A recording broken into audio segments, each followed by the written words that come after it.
The Sleeping Beauty. Once upon a time, there was a king and queen who for a very long time had no children. And when at length a little daughter was born to them, they were so pleased that they gave a christening feast to which they invited a number of fairies. But, unfortunately, they left out one rather cross old fairy, and she was so angry that she said the princess should die when she reached the age of 16 by pricking her hand with a spindle. All the other fairies present, except one, had already given the princess their beautiful gifts, and this last one said she could not prevent part of the wicked wish coming true. But her gift should be that the princess should not really die, but only fall into a deep sleep, which should last for 100 years. And at the end of that time, she should be awakened by a king's son.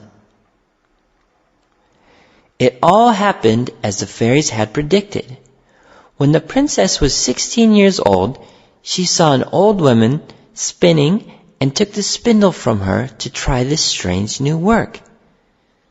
Instantly she pricked her hand and fell into a deep sleep, as did everyone else in the palace.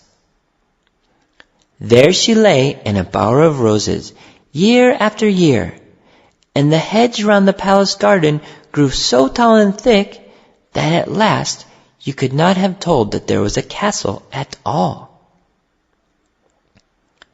At the end of the 100 years, a king's son heard of the castle and the enchanted princess who lay asleep there, and determined to rescue her.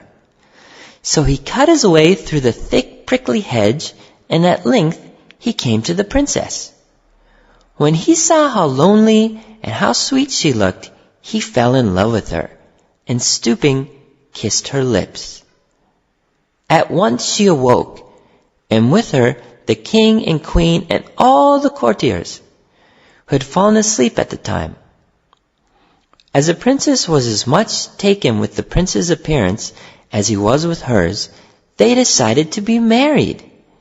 And so the wedding was celebrated the same day with great pomp and ceremony.